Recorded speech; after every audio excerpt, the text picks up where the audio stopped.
almost fell. We're getting there. We're getting there.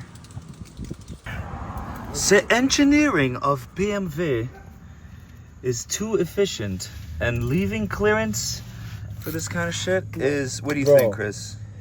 This man got here 15 minutes ago. Maybe a little more, but let's pretend it's 15 minutes ago, and... We're committed here at Hashiria Garage. He is covered in You give us a mission my and we'll car's do it. grease. Oh, I had to... All right, so this is what's going on, right? There's 2 bolts over there. Those 2 bolts, that's the new diff, right? So those 2 bolts, absolutely tucked in there. There's no way to reach them properly with a wrench or anything, so I had to unbolt the strut, remove the wheel, and that's the only way that I could get my socket in there, and then attach the jack pole to the other side. Wait, Chris, here, let me go. The jack pole. Yeah. Only jack pole, man. Only jack pole, bro. The biggest torque wrench in history.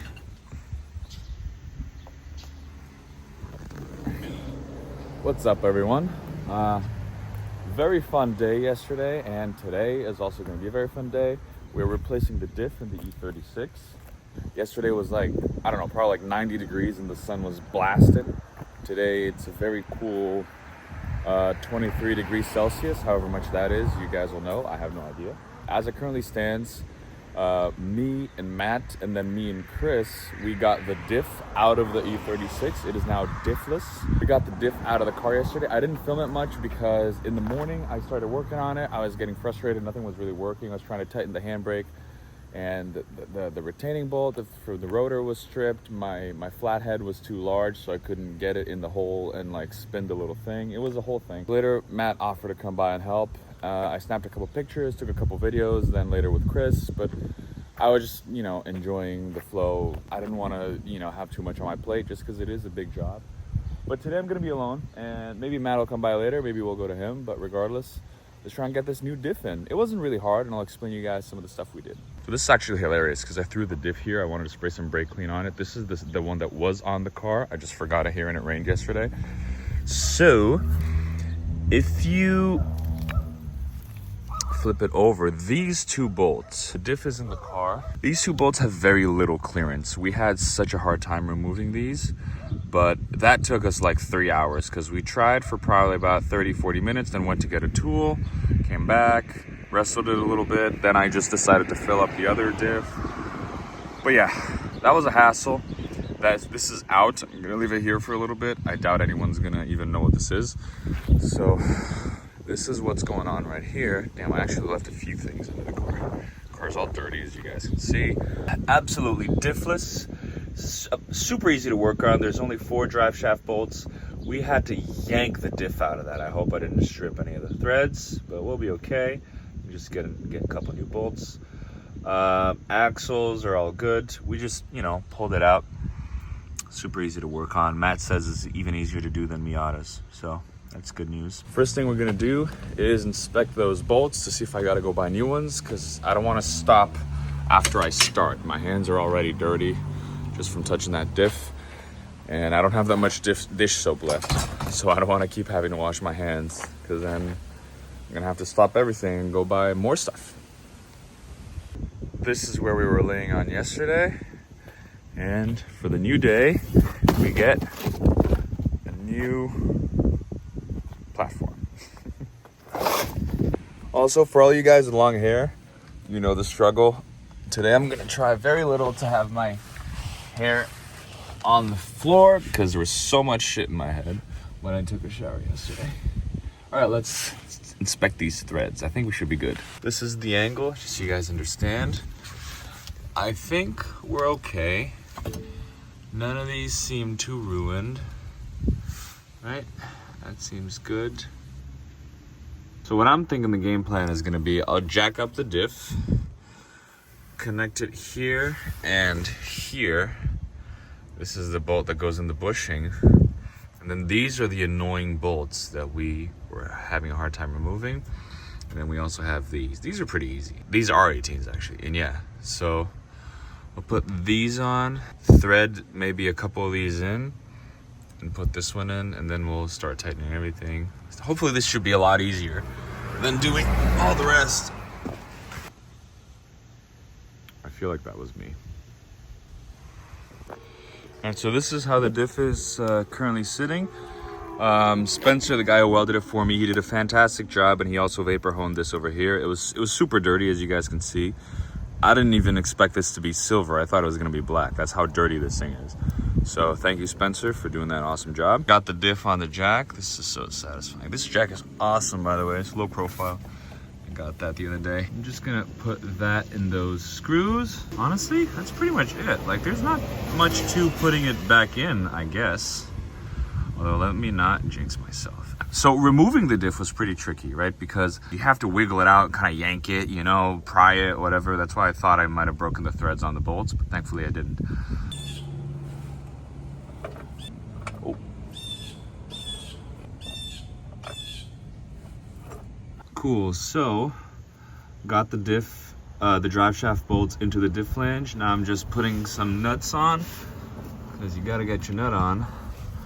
And then I'm gonna try and push it further up so the bolts go in all the way, and then we can fit like the diff bushing part in. This nut is so hard though. I don't know what's going on. You know, whenever you put this on, what you can do is, since the thigh diff is welded, I can't do this with one hand, but basically you lift the diff a little bit over here, and then you spin this, and that should spin the drive shaft, as you can see. This is now done. Basically, after that's sort of lined up, just push this up until this, it doesn't have it even to line up exactly, but if you just push it up with the jack and guide it with your hand, it'll just literally slide in here. All you gotta do is adjust the height, make sure the holes line up, and put that bolt through it. This is all just hand tight for now. I gotta do the top bolts as well, those dreaded top bolts. Then I'm gonna tighten all those, and then after I tighten all those, I'll do the axle bolts. And then honestly, we're done. This is crazy. I'm so proud of myself. I can't thank my friends enough. Can't thank Rachel enough. We were supposed to meet up tomorrow, but because I was under this car the whole day, we ended up only spending a couple hours together instead of the whole day. People that work on your cars, thank your family for putting up with you, because we put them through a lot, but it is for a good cause, because now me and Rachel get to go do skits together, which is cool. Thank you to the few people who comment and watch the videos. It means a lot. I don't do this really for the views, it's more for memories, but it's fun to have little conversations with people. So if you're watching this, comment below what your favorite or most fulfilling job on your car has been to do today, and what your dream is to do one day. My dream one day is to maybe do like an engine overhaul. So like pull an engine, overhaul it, and put it back in the car. That is my dream. All right, so after being showered completely on my face by this rusty pancake of an exhaust, I've put back the axle bolts. These are the spare axles that I got. Don't mind the mess. They come with E-Torx bolts, which are annoying. So while I was undoing some of those, Matt, that was here yesterday, he went out and got me some screws, some bolts, but they didn't have the right amount. So these are 6/13s and these are 6/10s for the axle bolts. I recommend getting 10s because the wrench fits in here easier, and it's a lot easier to tighten these. Since the 13s have a bigger head, it's harder to fit the closed end of the wrench over here. So it's just more work. It took me way longer to do these. For some reason, these were just easier in general. They were also a little bit longer than the OEM ones, but they still don't hit the end of the flange or whatever, so that's good. Now all I'm doing is tightening up the drive shaft nuts, finally, and we're good. So let's finish up and take her for a spin. Also, how cool is this? All right, diff swap should be done. I tightened all the bolts, drive shaft, both axles, that one. I also, when I dropped the shock over here, the shock tower, whatever, was not sitting properly, so I just redid that, which took longer than it should have, even though it didn't take long at all. First start. Let's hope it doesn't blow up. It didn't blow up. Now let's hope it drives. Oh my God, I'm so excited. I'm trying to figure out what the hell could go wrong, but I don't think there's much that could go wrong. I wish I hadn't just said that. All right, let me just back into my driveway for now. Oh, I hear the skids.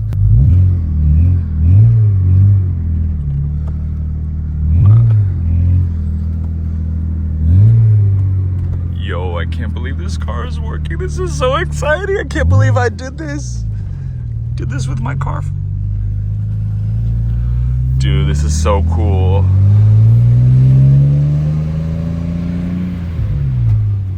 I need to fix that alignment, but now I can do that. Yo, okay, I'm going. Oh my god, I have a welded diff. This is so cool. This is so cool, man. Hell yes. So the test drive turned out interesting.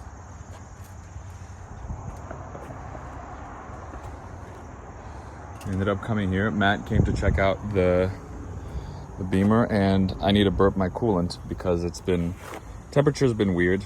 It's been going up and down all the time. So I took a drive, and he is installing a couple sway bars on his Miata for the drift event that we're gonna go to on Saturday. Dude, look at this thing. This thing is so tight. That's the wheel setup he's gonna run. This is so tight. And look at this. Cleanest 8.6 you're gonna see in a while. What a dream house, man. While Matt's under there, his roommate just pulled up in the dopest Miata you'll see today. This is really fucking cool. He's tuning it right now. So why not some pops and bangs? Got the whole setup.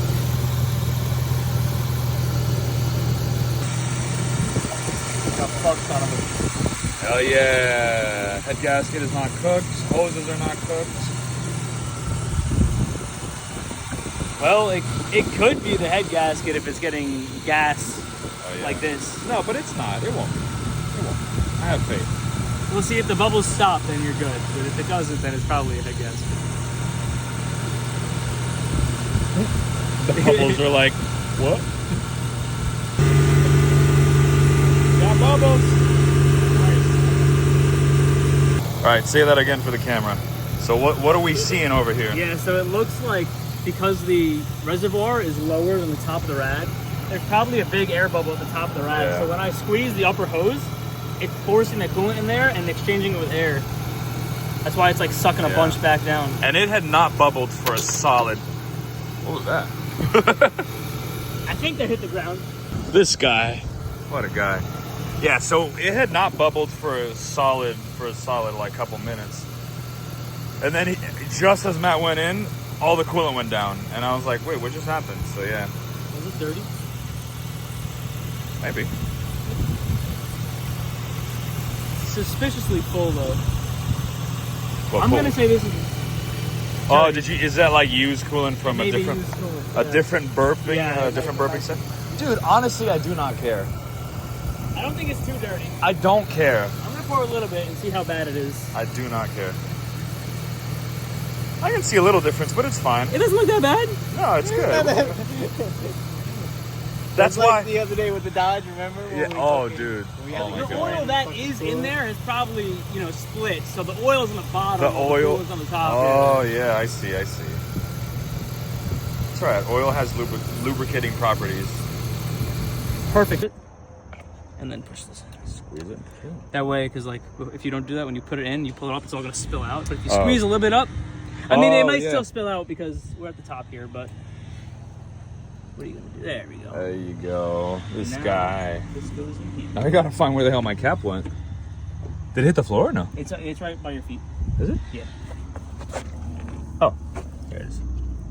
The 3 people that watch my channel tell me if green is what I'm supposed to be using on this car. It's definitely not. Definitely not. There's no way you're supposed to be using green coolant in a BMW. We'll be fine. I mean, it says it's universal on the packaging. Look. What does it say? Asian vehicles. All-season protection for cars and light trucks. Pre-diluted formula. I don't know. It says it somewhere. Rach, look at me.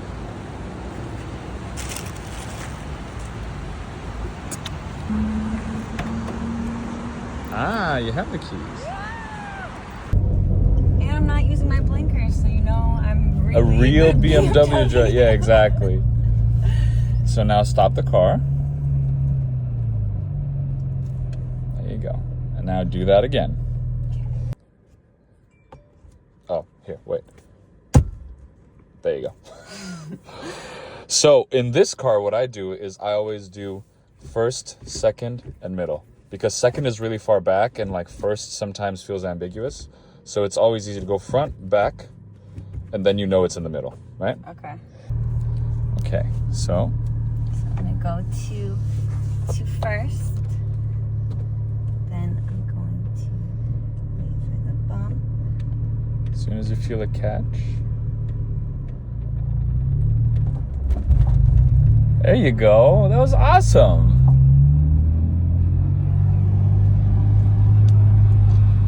You're officially driving a drift car. Wheel rubs and all. Skirt.